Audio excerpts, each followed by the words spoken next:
Muito bem, estamos começando mais um BH Todo Dia e hoje é diferente também, você já notou o nosso cenário e hoje é diferente, não é à toa, porque a gente resolveu sair do estúdio para a gente fazer um encontro muito interessante com uma pessoa que faz parte da nossa cultura, da nossa história.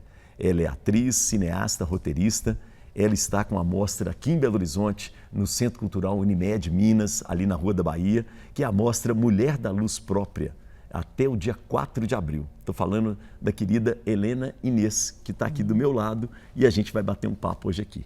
Helena, antes de tudo, obrigado pela presença, obrigado por estar em Belo Horizonte, viu? Obrigadíssima, e eu que agradeço, né? Estar nessa mostra maravilhosa, com o cinema lotado. Muito legal, um momento bom do cinema brasileiro, né? É um momento Helena? bom do cinema brasileiro e recebendo muito carinho das pessoas, muito amor. Então, só agradecer muitíssimo, não é, ao Samuel Marota e o Everton Bellico, que foram os autores dessa mostra. Agora, Helena, eu queria começar por Belo Horizonte, porque o meu programa ele chama BH Todo Dia, então eu gosto sempre de falar um pouco de Belo Horizonte e eu queria que você falasse um pouco de Belo Horizonte para você. O que é Belo Horizonte para você? Você já teve outras oportunidades aqui, o que fica de BH para você? Muitas vezes eu estive aqui. E BH é uma terra de cinema, né? Profundamente cinematográfica desde sempre, né? Desde Humberto Mauro, né? Sim. Extremamente importante. Então eu vim muitas e muitas vezes aqui. Vi no começo, né, da nossa carreira, do Rogério também, na época do Bandido da Luz Vermelha. E também antes disso, também com o Padre a Moça, né, que eu trabalhei com o Geraldo Veloso, Sim. ele como assistente de direção. De um mineiro também, né? De Joaquim Pedro de Andrade. Então eu sou muito, muito daqui também, porque eu sou muito de cinema e aqui é muito de cinema. Gosta de pão de queijo? Gosto de pão de queijo. Porque pão de queijo é nosso, não adianta lá em São Paulo, no Rio, fazer pão de queijo que é de Belo Horizonte. Claro, e nós vínhamos fazer isso, comer pão de queijo aqui. Era uma turma muito louca de cinema, então saía de São Paulo para comer pão de queijo em Belo Horizonte. Éramos maravilhosamente recebidos. Vamos começar pelo Bandido da Luz Vermelha, que eu acho que marca muito, né, a sua carreira e marca muito o cinema nacional. Eu queria que você falasse um pouco sobre essa produção e as dificuldades que vocês tiveram à época, assim. Como é que foi?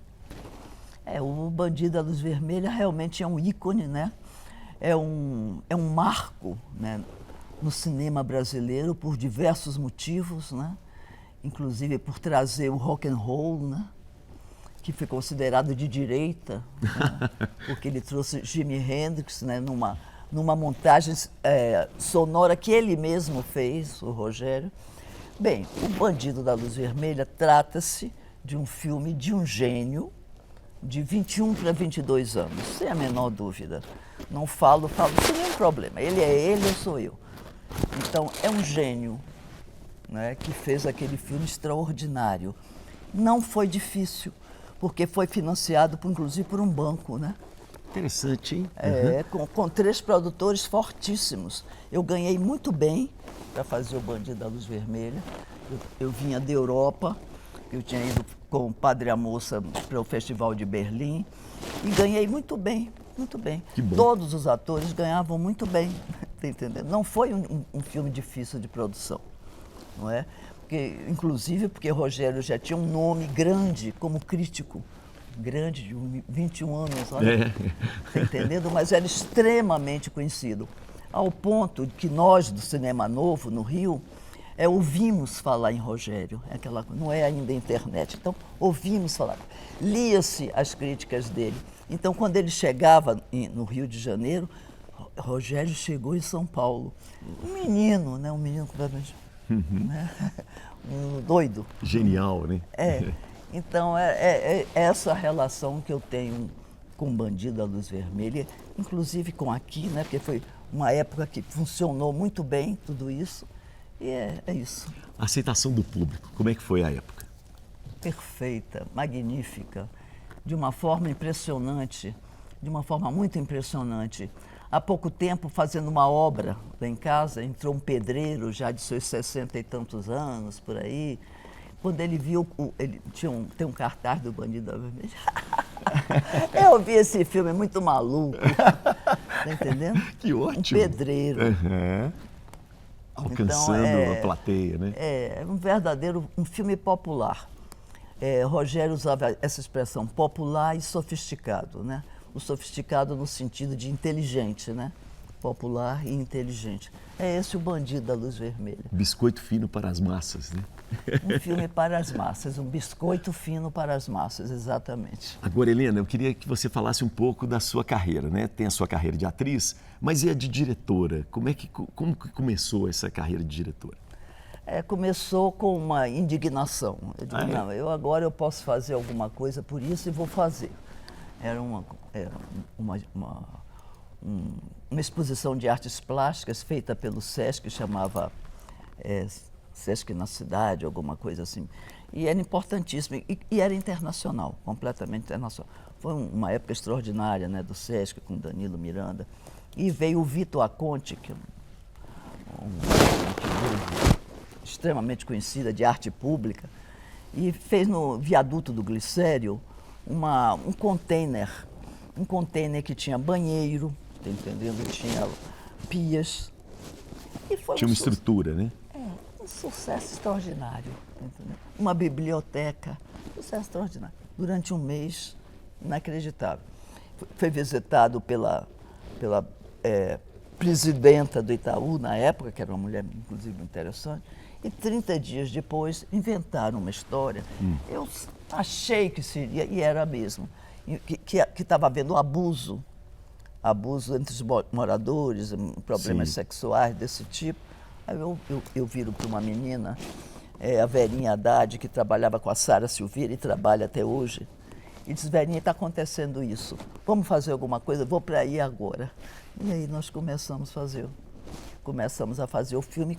Por essa a indignação era essa. A indignação Olha. é essa. E aí fomos também, fizemos, foi lindo, é bonito a Reinvenção da Rua, porque existe uma gratidão e uma relação muito forte entre nós, não tem nenhuma hierarquia, falando de coisas minhas, sabe? A revolta é minha também, e deles. Então foi um momento maravilhoso. Esse foi meu primeiro filme e foi editado, foi montado por Rogério, ele ainda estava vivo, e foi a última coisa que ele fez, a montagem desse filme. Não é que eu... Então tem uma memória afetiva aí forte também, né? Ah, tem, imensa. E o longa-metragem também só foi feito porque eu conhecia os trabalhos de Rogério, são altamente literários, são maravilhosos. Ele tem vários livros, né? 3 livros, né? Inclusive com 7 anos de idade publicou um livro, ele é escritor de raiz mesmo. E quando eu vi aqueles textos assim, eu digo, só um louco vai deixar isso desaparecer. E aí entrei para fazer o Luz nas Trevas, A Volta do Bandido da Luz Vermelha, e foi muito bem sucedido, tudo. O filme, premiações, foi para Locarno, e foi tudo perfeito. Deu certo. Helena, eu queria falar um pouco agora da mostra, né? Como é que você recebeu esse convite para a mostra? Como é que foi isso? E assim, é uma homenagem a você, ao cinema nacional, e isso é importante, mas como é que você recebeu esse convite? Com muita alegria, né? Com muita alegria. Se tratando daqui, né? Que eu tenho essa relação afetiva e cinematográfica, né? Desde sempre. Você ficou surpresa? Não exatamente uma surpresa, porque eu tenho tido, né, outras mostras internacionais, né? E então foi um evento de grande alegria saber que existiria. E senti muita admiração pelos criadores dessa mostra e gratidão. Muito legal. Curadoria dos filmes, como é que foi feita? É com você? É somente deles? É junto? A curadoria é feita pela Mercúrio, né? Eu acho que é exatamente isso. E na parte comercial, assim, eu não me meto mesmo. Absolutamente. Não é? Apesar do Roberto, como é o nome do Roberto, que foi casado com Rita Lee? Roberto de Carvalho. Roberto de Carvalho, que é um ótimo astrólogo, ter me dito numa época que nós estávamos meio duros, assim, ditadura ainda, aquela coisa. Ele falou, se você está dizendo que está dura, é porque você não leva à frente, porque o seu mapa astral é de ganhar dinheiro. É mesmo, ele falou isso com você? Não é? E, na verdade, existe uma facilidade, mas não tem o interesse de entrar nessa. Então, essa parte não é minha. Né? Tenho as 2 filhas que cuidam. Helena, acho que é importante a gente falar um pouco da questão da ditadura, já que você citou. Porque nós acabamos de passar por um momento aí que a gente tem visto, né? Que ainda há algo mal resolvido na nossa sociedade, algumas pessoas não aceitam a democracia, né? E o cinema é uma resistência sempre. Então, por que é importante a gente ter o cinema e a democracia, esses 2 atores aí? Nossa, é um momento, como você fala, esse momento, eu acho um momento arrepiante, extremamente perigoso, né? Poderia-se dizer até apocalíptico, porque tem um idiota no poder, né? Com muita força. Não é? Então é tenebroso. E mais do que nunca precisamos do cinema. Não é? Mais do que um filme, foi um evento essa história do Oscar, né? O Ainda Estou Aqui, né? Não é? O Ainda Estou Aqui, porque ele levantou algo que tá nosso, é nosso, e foi muita gente, foi terrível. Nós todos sofremos por essas mortes, né? Todos nós, não foi só um. Então, quando aparece um filme que lembra esse momento terrível, ele se torna grandioso por isso. Você chegou a ser perseguida na ditadura, presa, alguma coisa assim? Teve umas histórias, né, porque eu tinha sido casada com Glauber. Glauber foi preso, foi perseguido, não é? E o Rogério também pegaram aquele menino, né, numa passeata, rasparam a cabeça. E eu era avisada, Você né? tinha medo? Não, eu era avisada. Por exemplo, eu morava no Leblon, num apartamento que era também um estúdio, porque a Bel Air foi praticamente feita lá. Todos os filmes têm cenas nesse apartamento meu. Não é? E o apartamento era vigiado. Era claramente vigiado, sabe? E sem vontade de esconder, sabe? Olhava assim. Sei. Mostrando que estamos vigiando, estamos vendo vigiando, você. Estamos vigiando. E aí a gente teve que ir embora. Teve que ir embora mesmo. O pai do Júlio, militar, general do Exército, né? Uma pessoa de grande dignidade, beleza, inclusive nenhum preconceito com 7 anos a mais e já desquitada e com filho, namorar o filho dele.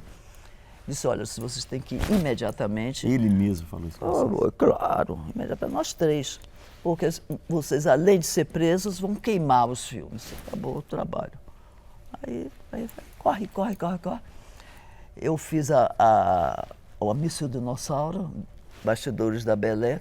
Não, quer dizer, não um filme que eu fiz, ele foi filmado nesse período. E depois, muitos anos depois da morte de Rogério, eu montei e fiz esse filme, que é muito bonito, sabe? É 35 e Super 8. Bem bonito. Helena, você estava me falando, né? Eu queria falar um pouco para frente agora, que você está com um projeto de teatro, né? Que projeto que é esse? Os projetos de teatro são muito amados, muito amados. Eu tenho um projeto da Marguerite Duras, né? Que foi uma mulher sensacional, né? Uma mulher de grande valor, uma revolucionária, e nascida também numa colônia, né, francesa. E ela fez uma peça magnífica, Savannah Bay, uma das últimas peças dela, para Madeleine Renaud, que era uma grande atriz da Comédie Française. E a Madeleine Renaud tinha 83 anos quando ela escreveu essa peça, e ela disse que só poderia ser montada por uma atriz no esplendor da idade. E era esses 80 anos. Então, cheguei. Você vai estar no palco, né? Você estava me falando. Você está no esplendor da idade. Lógico. A coisa que eu mais amo é atuar. Muito legal. Eu até me lembrei da Simone de Beauvoir, né? Que ela tem um livro sobre velhices, né? Que é muito interessante, que ela fala assim, existem vários tipos de velhice. A gente não pode falar assim, um tipo só de velhice. Qual que seria o seu tipo, assim? Quem é você aos 85 anos? Mais lúcida, uma boa companhia para ela mesma, né? Muito boa companhia, ama a vida e tem uma relação muito forte com o invisível, com o indizível, com o que não se conhece. Essa que sou eu. Que bacana. A nossa sociedade está envelhecendo. Você acha que a gente está preparado para conviver com pessoas idosas? Meu querido, nós não estamos preparados para nada, né? Nós temos que nos preparar, não é, Elias? Temos que nos preparar. É como estamos nos preparando para ver como fomos colonizadores, né? Escravocratas, né? Pessoas, os últimos a deixar essa escravidão, né? Como ação social fortíssima, não é? Então, o negócio a gente tem que aprender tudo. Mas eu acho que está indo para frente, um lado. E outro lado, metade do mundo está entrando na extrema direita, extremamente perigoso, e podemos entrar no pior dos regimes. Podemos entrar. Agora não se sabe o que está acontecendo. Não só eu, mas todo mundo que tem um pouco de juízo. O que é que vai dar nisso? Esse maluco, esse idiota, governando o mundo, né? Sim. Então... Você está se referindo ao Trump, né? Com essas loucuras dele, né? O Trump, com seu assistente horroroso, o Elon Musk, ridículo. Meio parece um filme de terror de pior É um qualidade. filme de terror. Talvez por isso eu esteja vendo o terror como uma luz, tá entendendo? Uma luz. Boa. Helena, muito obrigado. Obrigada a você, viu, querido? Muito obrigado pela participação e por estar em Belo Horizonte. Tá Muito bom? obrigada. Seja sempre bem-vinda. Demais, viu? Muito bom. E assistam a mostra. Beijos. Muito bem. Valeu. Obrigada.